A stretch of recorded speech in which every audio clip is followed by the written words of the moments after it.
Salut YouTube, j'espère que vous allez bien. Aujourd'hui je vous retrouve dans une nouvelle vidéo. Ça va être un type de vidéo que je n'ai pas encore fait sur ma chaîne, donc il s'agit d'un tag. Donc j'ai mon PC juste ici pour avoir les questions auxquelles je vais répondre dans ce tag. Il s'agit du tag Book Addiction Tag. Il a été repris, re-repris et re-repris des dizaines de fois sur Booktube. Personnellement c'est ce qui me l'a fait découvrir et évidemment la chaîne La Bookinade. Vous aurez compris que je regarde beaucoup ses vidéos. Je vous mettrai donc sa vidéo en barre d'infos, mais évidemment elle l'a repris d'une autre booktubeuse, qui l'a repris d'une autre booktubeuse, qui l'a repris de quelqu'un qui l'a créé. En tout cas c'est un tag pour en apprendre davantage sur mes habitudes de lecture, sur savoir quel genre de lectrice je suis, et je trouvais ça assez intéressant de vous faire ça maintenant pour en savoir un petit peu plus sur moi. C'est une liste de 14 questions, je vais essayer d'y répondre le plus rapidement possible pour pas que cette vidéo dure une éternité. Si vous avez envie de répondre à ces questions à votre tour, je vous mettrai évidemment toute la liste dans la barre d'infos, et donc je vous invite à répondre aux questions en commentaire si vous le souhaitez. On va commencer tout de suite avec la suite de la vidéo. Quelle est la durée maximale que tu peux passer sans lire? En général j'essaye toujours de lire dans ma journée, donc je dirais vraiment maximal, ça, on va dire en temps normal, maximal ça peut être 24 heures, mais quand j'ai des pannes de lecture ou que je suis trop occupée, évidemment ça part sur quelques jours, voire quelques semaines sans lire. Ça m'est déjà arrivé d'avoir une panne de lecture qui a duré 2 mois, donc pendant 2 mois je n'ai pas lu un seul bouquin.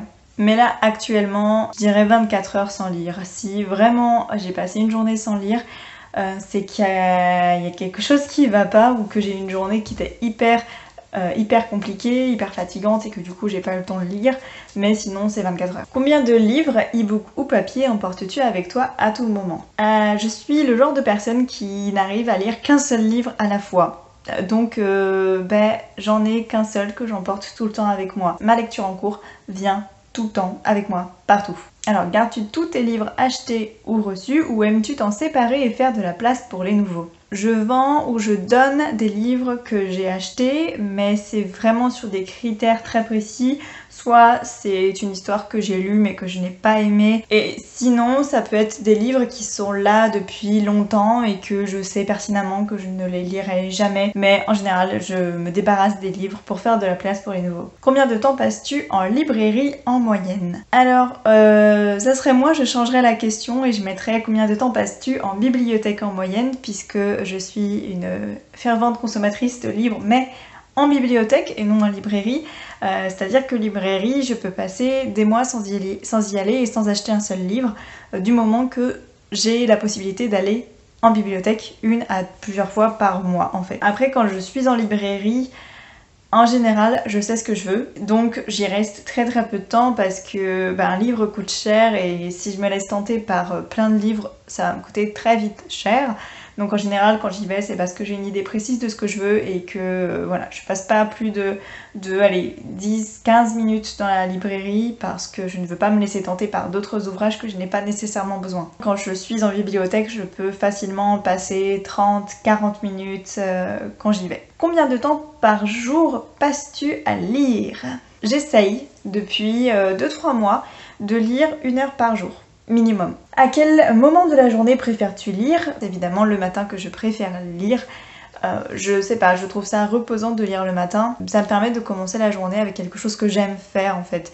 Donc même si j'ai passé une nuit horrible, je me dis là maintenant c'est mon moment, tu passes 1 heure à lire. Pourvu que ça soit un bon livre, encore heureux, je passe un très bon moment. Après si c'est un livre qui est pas terrible, c'est moins bien on va dire, mais bien évidemment le matin. Combien de livres possèdes-tu en tout, e-book compris?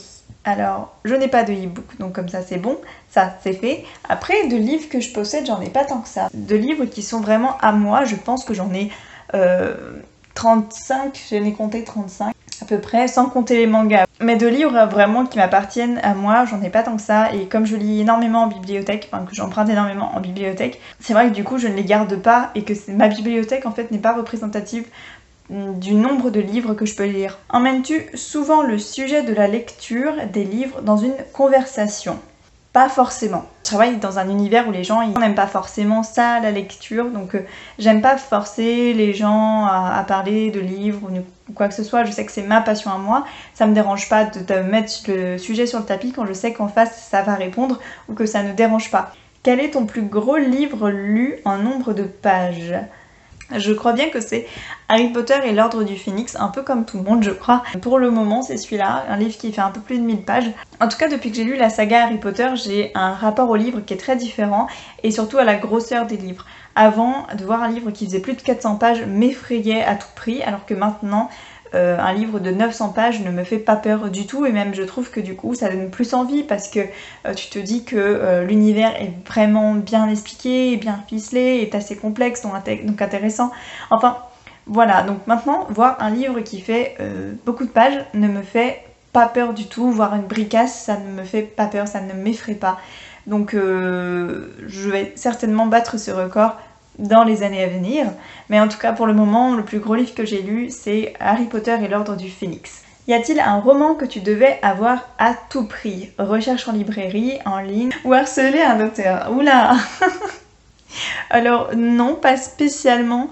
J'ai jamais harcelé un auteur déjà, c'est vraiment bizarre. Rechercher en librairie des livres ça m'est déjà arrivé, mais pas forcément pour les avoir à tout prix, c'était juste de la curiosité pure et dure. Je crois vraiment que mon dernier livre que je voulais avoir à tout prix, c'était le livre Les Saisons de la Tempête, donc de El Cosimano aux éditions de Saxu, que j'ai précommandé parce que je me suis dit c'est hors de question, il ne me passe pas à côté, c'est pas possible. Donc c'est pour ça que je l'ai précommandé. Mais j'ai pas harcelé personne en fait.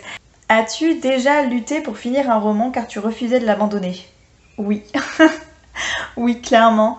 Ça m'est arrivé énormément de fois. Maintenant, de moins en moins. En général, si ça me plaît pas au bout des 100 pages, que je vois que rien n'évolue ni quoi que ce soit, ou à la moitié du livre, suivant l'épaisseur qu'il fait, en général, je passe à autre chose, je ne force pas. Ça m'est déjà arrivé plusieurs fois de laisser la chance au livre jusqu'à la dernière page pour au final me rendre compte que c'était vraiment de la merde et d'avoir perdu du temps inutilement sur la lecture de ce livre.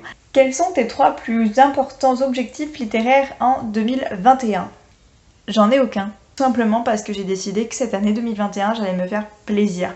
Il y a eu des années où je me suis fixé des objectifs de lecture, lire minimum 50 livres, finir telle ou telle saga, mais ça me frustrait de ne pas y arriver. Donc maintenant j'ai décidé que je ne me mettais pas d'objectif, juste de prendre plaisir à lire. As-tu déjà converti quelqu'un à la lecture? Oui. Oui, pas qu'une personne d'ailleurs. C'est pas convertir quelqu'un, mais c'est le pousser à lire davantage. Voilà, le pousser à lire davantage, à s'intéresser un peu plus aux livres. Ma mère lisait, mais très peu. On va dire que c'était à hauteur de 4-5 livres par an, puis ça s'arrêtait là. Et il y a 2 ans, je crois qu'il y a à peu près 2 ans maintenant, je lui ai fait découvrir l'auteur Marie-Bernadette Dupuis, parce que je me suis dit c'est sûr que ça va lui plaire. Elle a tenté et depuis, elle ne s'est jamais arrêtée. Voilà. Hein. Dernière question, décris ce que les livres représentent pour toi en 5 mots. En 5 mots, ça va être dur ça. Évasion, liberté, imagination. Ah là là, c'est trop compliqué. Aventure et rêve. Voilà, donc voilà, c'en est fini pour ce petit tag de Book Addiction Tag.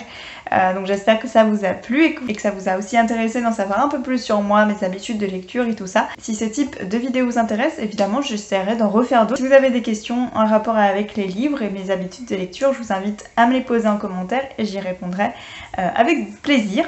Et puis moi je vous dis à dimanche prochain pour une nouvelle vidéo. Bye!